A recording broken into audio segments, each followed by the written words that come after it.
In the mid-19th century, the two small northern European duchies of Schleswig and Holstein are at the center of not one, but two wars that will change the map of Europe. The rising forces of revolution and nationalism helped pit Denmark against the German Confederation in 1848 and again in 1864. It's the Schleswig Wars. In 1815, the Napoleonic Wars come to an end, and the Treaty of Vienna creates a new, peaceful order in Europe. A new order that meant to reverse the French Revolution and re-establish a Europe of kings and princes. Denmark and Norway were separated in the peace, leaving a smaller Danish kingdom.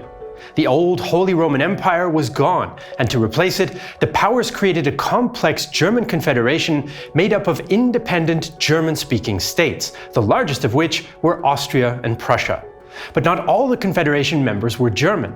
The King of Denmark was also the Duke of Confederation duchies Holstein and Lauenburg.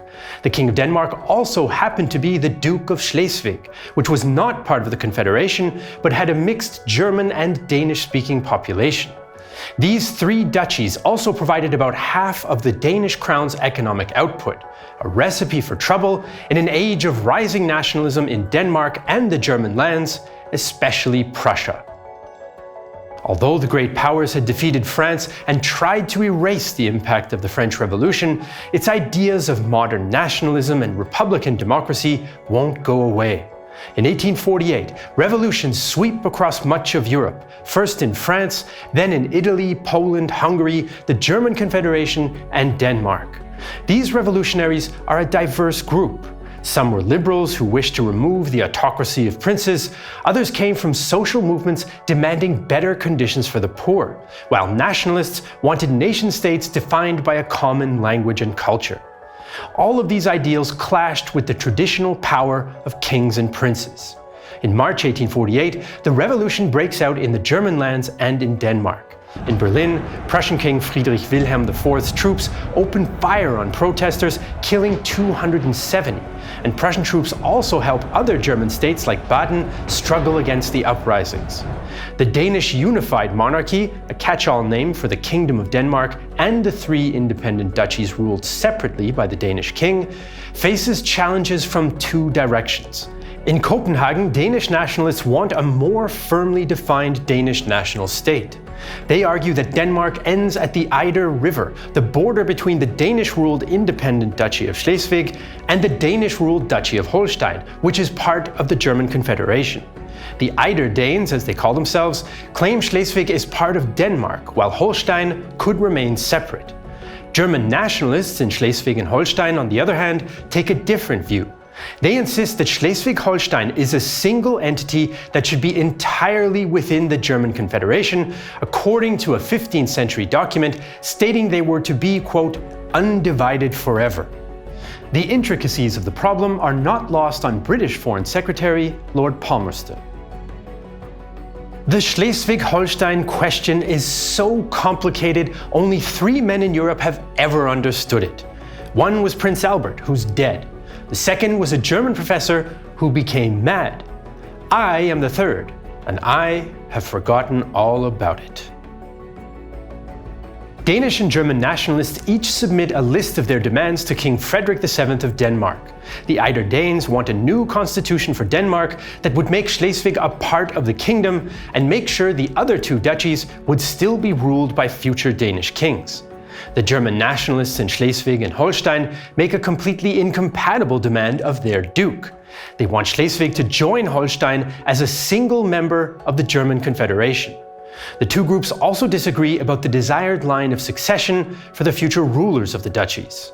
In the end, the king adopts policies which suit the Eider Danes. And in response, German nationalists in the two duchies announce a new provisional government separate from Denmark and in defiance of their Danish duke. As revolution grips Denmark and the German Confederation, there are now two incompatible governments and national unification projects within the lands of the Danish king, and both claim Schleswig. Conflict is not long in coming. On March 24, 1848, a unit of German Schleswig-Holsteiners and some students from Kiel, all marching under the command of Prince Frederick of Nør, occupy Rendsburg, a border fortress between the two duchies. In the standoff that follows, local Schleswig-Holstein soldiers now have a choice to make.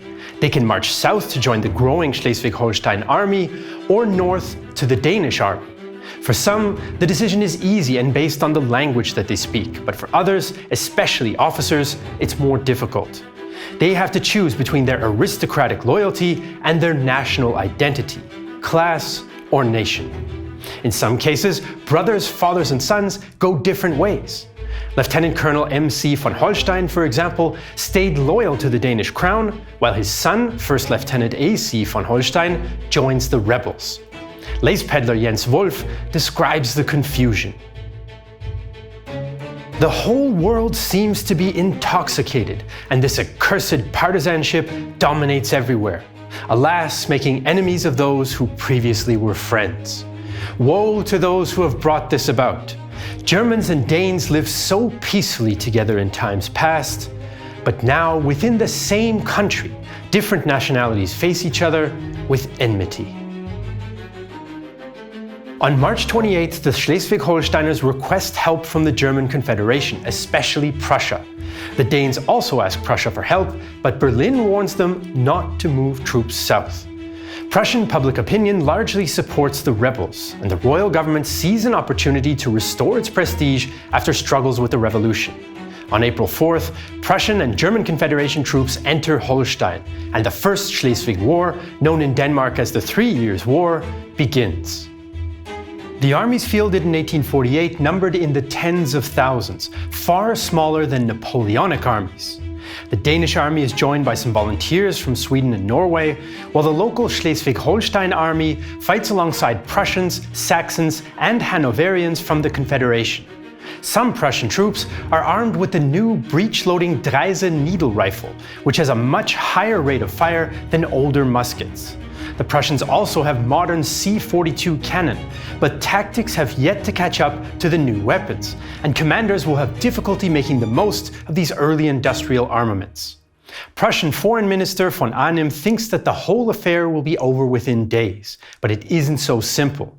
After an initial Danish advance, the Prussian forces push the Danes back in a series of battles in April and May.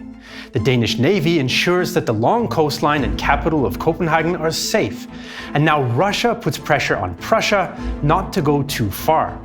The Danes gather their forces and launch a surprise attack at Dybbølbanke on May 28th, and the Prussians retreat. The two sides agree to a truce in August 1848, but fresh fighting breaks out again in April 1849. On April 13th, Confederation troops retake Dybbøl, and a week later they capture Kolding. The Danish army manages to stop the Prussian advance and falls back to the newly restored Fredericia fortress. The Prussians besiege the fort, but then the fighting grinds to a halt. The Danish revolutionary pressures force King Frederick to make serious political concessions during the war, and Denmark becomes a constitutional monarchy in 1849. Meanwhile, revolution also continues in the German states, including Prussia and Austria's Hungarian lands. A revolutionary National Assembly in Frankfurt dissolves the Confederation and proposes creating a single German empire under the Prussian king without Austria. But King Friedrich Wilhelm IV of Prussia refuses to accept such an offer from mere commoners. Eventually, the German kings and princes are able to suppress the nationalist rebellions back home, which means that there is less popular support for the cause of Germans in Schleswig-Holstein. The Danes take advantage of the lull and sally out from the fortress to break the siege. There follows yet another truce. Denmark and Prussia come under more and more international pressure to end the war, so the two states make a white peace in July 1850. They agreed to simply stop fighting each other. Schleswig remains under the Danish king, and the Germans of Schleswig-Holstein no longer have the support of the Confederation army. Soon after, Denmark goes over to the offensive. 37,000 Danes under General Gerhard Christoph von Kroch attack the isolated rebels, who have about 27,000 men under former Prussian General Wilhelm von Willesen. The Battle of Idstedt is marked by bad weather and much confusion, as the Danes advance on the Schleswig-Holstein defensive positions anchored on several small lakes. Danish soldier Johannes Helms recalls the fighting. There was a rye field behind us, and we could constantly see the ears fly into the air as the bullets cut the straw. I doubt that anyone, no matter how hard they try, can keep from ducking their heads when they feel the whistle of a bullet singing by his ear. British journalist William Howard Russell recounts the moments that the Danes make a general push towards midday on July 25th.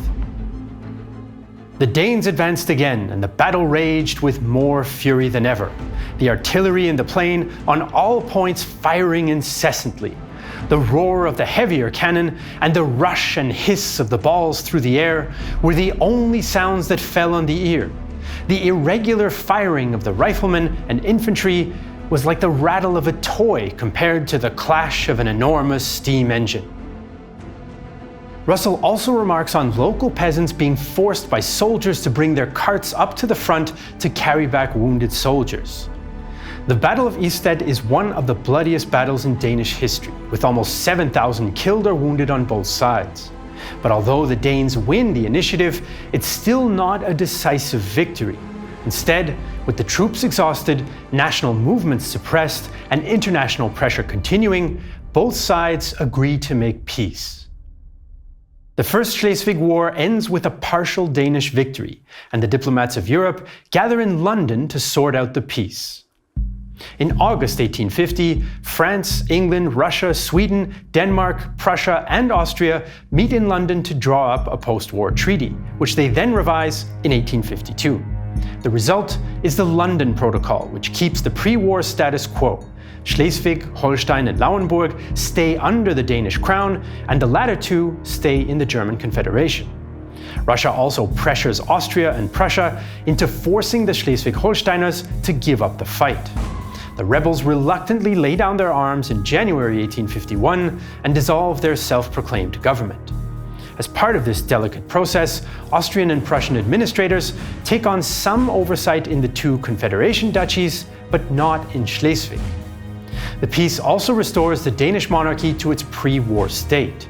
The national liberal government in Denmark is disbanded in favor of a conservative one, and a new constitution is adopted under which all three Danish-ruled duchies are considered equal and separate from each other and from the Kingdom of Denmark. The powers also solved the succession problem by installing their choice as heir to the Danish throne, Prince Christian of Glücksborg. The London Protocol is meant to return to the status quo before the war, but nationalist ideas are hard to suppress. Russia is the most autocratic of the powers, so it doesn't want to see nationalism gaining ground anywhere in case it spreads again. And it doesn't want Denmark to be too strong in the Baltic region either. For Britain and France, limiting Prussian influence is the main achievement of the peace.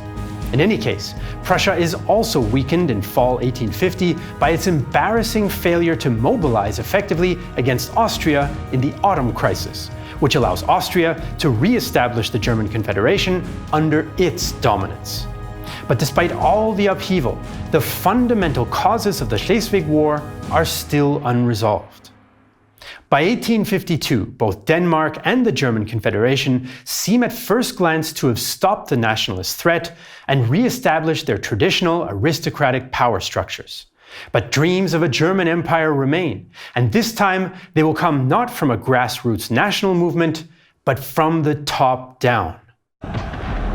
Despite the suppression of the revolutionaries in Prussia, King Friedrich Wilhelm does have to make some compromises, including a new constitution which created an elected House of Representatives. Together with the House of Lords, these two bodies form the Prussian Parliament. In reality, the king still has overarching powers and the ability to dissolve the parliament at will. But the House of Representatives does have one important trump card: approval of the national budget. This causes a major headache for the soon-to-be Prussian king Wilhelm I in 1860. Wilhelm was a staunch traditionalist and held monarchical rank, etiquette, and behavior in extremely high regard. He's known to react emotionally and thoughtlessly when he feels that his royal dignity has been disregarded, and he especially does not like the House of Representatives controlling his budget. In 1860, the House of Representatives rejects Wilhelm's army reform bill, triggering a crisis. To break the deadlock, Wilhelm appoints Otto von Bismarck prime minister in 1862. Bismarck has a simple task. enforce the king's will. But Bismarck and other Prussian conservatives also have goals of their own. They want a new German empire led by Prussia along conservative lines, not liberal democratic ones, although Bismarck's later memoirs exaggerate his so-called plan for uniting Germany. Bismarck does hope that German unity will come not from below, as the 1848 revolutionaries wanted, but from above and through violence. Germany does not look to Prussia's liberalism, but to its power. It is not through speeches and majority decisions that the great questions of the time are decided, but through iron and blood. The Schleswig issue is a useful one for the opportunistic Bismarck and his fellow conservatives. Liberal nationalists are using the Schleswig question to gain electoral support, but if Bismarck could be seen to resolve it, he might bolster the conservative hold on efforts at national unification and push the liberals aside. The political timing is just right for Prussian imperialists as well.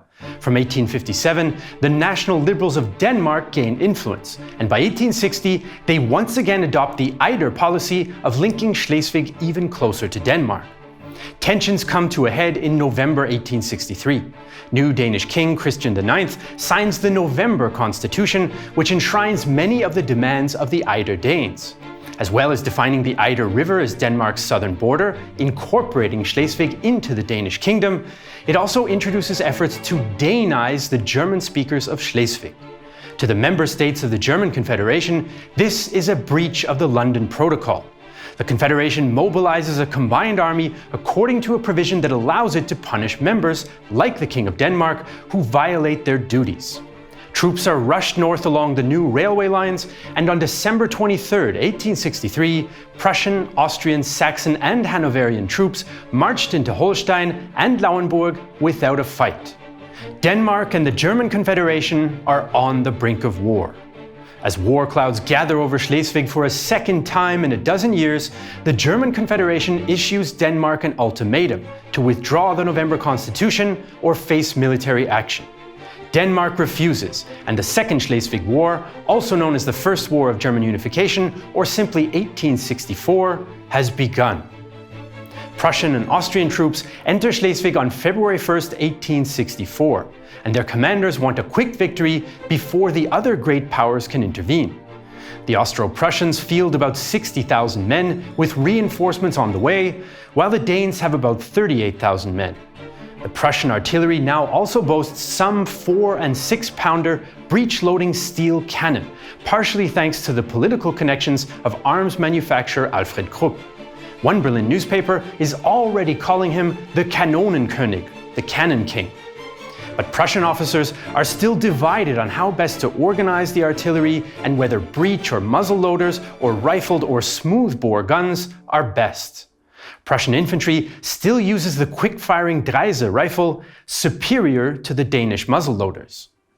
Denmark's initial strategy involves holding 3 flank positions at Ebeltoft in the north, Fredericia in the center, and Dybbøl in the south. They want to defend Jutland along a north-south axis with the goal of exhausting the enemy in fruitless north-south marches, before using Denmark's superior navy to quickly land troops for counterattacks. But perceived political necessity trumps military wisdom. Danish politicians overrule their generals and insist on defending the Dannevirke, an ancient defensive line in the south. In early February, Prussian and Austrian troops attempt to breach the line, but the Danes repel them at the Battle of Missunde. The Danes expect the navy to protect the extreme flanks of their line, but the ice created by an exceptionally cold winter keeps the navy at a distance. The Prussians realize this and begin to cross the frozen marshland around the Schlei River, while Austrians breach the Danish line at Königshügel. Danish commander Christian Julius de Mesa recognizes the threat and orders his troops back to Dybbøl on February 5th. His decision likely saves a part of the army, but the Danish government is upset at the reverse. They sack de Mesa and replace him with General Gerlach. Dybbøl, the site of major fighting in the First Schleswig War, once again becomes a bloody battlefield. The Prussians slowly surround the fortress and bombard it for 2 months, culminating in a barrage of 4,700 shells on the final day. Many of the older fortifications are now rubble, and the Prussian troops attack on April 18, 1864. Gerlach asks Copenhagen for permission to withdraw, but the Danish Prime Minister and his Defense Minister refuse. They tell Gerlach to hold the line at any cost. The Prussians outnumber the Danes by roughly 2-1, and within 30 minutes the Germans force the Danes out of their trenches and redoubts and towards the Dybbøl Mill. But as the Prussians press the pursuit, the Danish 8th Brigade counterattacks, supported by naval fire. Danish officer Adolf Wilhelm Dinesen recalls the impact. The entire line charged forward over stock and stone, through marshes and puddles, over fences and dikes, through iron and lead, only forward, towards the enemy. We charged the mill from all sides, shot and trampled everyone who resisted, and pursued the horrified enemies into the building itself. There was not enough space to aim or use the bayonet here. You dropped the rifles, drew the sabers, and fought with fists. Smoke and blood, the noise of weapons and screams filled the yard. The counterattack gives fleeing Danish units time to cross over the pontoon bridges to Sønderborg. But then another Prussian charge pushes the 8th Brigade back with heavy casualties. Dinesen survives. The Prussian charge is overwhelming, complete destruction. When the mill falls, we're just outside, locked in a firefight with the enemy. We know we will not be able to hold out much longer, and we are beginning to receive enfilade fire. We soon understand that the Battle of Dybbøl has come to an end. Around 2,000 Danish soldiers are killed or wounded at Dybbøl, approximately 10% of the entire Danish army at that time. It is the turning point in the war. Bismarck suggests negotiations, so both sides declare a truce in July and meet in London. Bismarck offers Denmark the northern, predominantly Danish part of Schleswig in exchange for the predominantly German south. But the Danish government refuses and maintains its policy of Denmark to the Eider River. King Christian suggests that Denmark join the German Confederation in its entirety, but Bismarck turns him down. The Prussian Chancellor has no interest in incorporating a large, potentially troublesome minority into a future German empire. And so, the short-lived truce after the Prussian victory at Dybbøl expires and the fighting resumes. The Austro-Prussians agree on a new plan to occupy Jutland and completely remove the disputed duchies from Danish control. On June 29th, Prussian forces cross onto the island of Als, where the remnants of the Danish army are now sheltering. Under heavy supporting fire, the Prussians take the Danish trenches in a night attack, and after a series of short, sharp skirmishes, the Danes surrender. The Battle of Als is the last significant battle of the war. Soon afterwards, the Austro-Prussians occupy all of Jutland, which forces the Danes back to the negotiating table. All told, about 10,000 men have been killed or wounded. This time, Austro-Prussian demands are not about compromise. They demand the separation of Schleswig, Holstein and Lauenburg from the Danish crown, and King Christian has no choice but to accept. Denmark loses the Second Schleswig War for several reasons. Firstly, a sense of superiority resulting from their victory in the First War led to overconfidence, especially amongst the political class. These politicians often overruled the advice of commanders on the ground, which hurt the army's performance. Secondly, the Danes hoped if they could hold on long enough, the great powers would once again intervene to their benefit, just as Britain and Russia had done in 1850. But by 1864, the European geopolitical situation has changed. For one, Britain is closer to Prussia after the marriage of Queen Victoria's daughter to Crown Prince Friedrich Wilhelm of Prussia in 1858. For another, Russia is less influential. Its humiliating defeat in the Crimean War in the 1850s has reduced its prestige, and in any case, it owed Prussia for helping put down a Polish rebellion in 1863. In the end, the three duchies would be jointly administered by Austria and Prussia under the Gastein Convention. Prussia oversees Schleswig and Austria-Holstein, although Kiel, located in Holstein, becomes a federal port under Prussian control. Prussia then buys Lauenburg from the Austrians for 2.5 million Danish Reichsthaler, whereupon Bismarck himself becomes Duke. The Gastein Convention, though, is a fragile arrangement. Prussia and Austria have completely different ideas for their new duchies. Prussia wants to annex them, while Austria wants them to remain independent. Bismarck sees the convention as a stopgap. The Gastein Convention is the gluing together of the cracks in the building. And this glue would not hold for long. The Second Schleswig War, even though it's relatively short, has a major influence on European history. The war still plays an important role in Danish cultural memory. Soon after the war, the Battle of Deederly, especially the doomed counterattack of the 8th Brigade, is elevated into a heroic moment in the struggle against Prussian militarism. This conveniently shifts the narrative away from political and military mistakes. The disaster of 1864, though, cannot be wished away, and it marks the culmination of Denmark's decline as a European power over the previous 2 centuries, in addition to the loss of its richest lands. Defeated on the battlefield, Denmark's search for national meaning turns to the pragmatic, cultural, and pastoral. For the member states of the German Confederation, especially uncomfortable allies Prussia and Austria, 1864 is a step towards more conflict.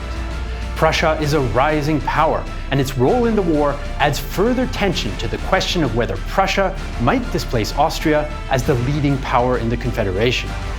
Victory against Denmark also bolsters the chances of Prussia leading the unification of Germany into a future empire. Just 2 years later, Prussia will once again initiate a war that will change the balance of power and bring an end to the German Confederation. We'd like to thank NordVPN for sponsoring this video. NordVPN is one of the leading VPN services out there, and they can make internet life a lot easier. My work for real-time history means that I travel 1 week of every month from Austria to Germany, and the night train can pass through 3 different countries on that trip, and during the journey, I want to just watch a movie in peace and quiet without the streaming services geo-blocking me all the time. If you find yourself in a situation like me, NordVPN lets you set your location and you can just stream away. When I'm on the road, my email and other business logins often freak out because they think someone is trying to steal my account. With NordVPN, that kind of problem is a thing of the past. And on top of that, they offer a whole suite of other useful security features that make your online life easier and safer across all devices. If you go to nordvpn.com/realtimehistory, you can get a 2-year plan plus 4 additional months with a huge discount. It's risk-free with Nord's 30-day money-back guarantee, and it supports our channel. That's nordvpn.com/realtimehistory. We'd like to thank Mark Newton and Nikolai Eberhorst for their help with this episode. If you want to see our sources, you can find them in the video description below as usual. I'm Jesse Alexander, and this is Real-Time History, the only YouTube history channel that knows nothing lasts forever in the cold November Constitution.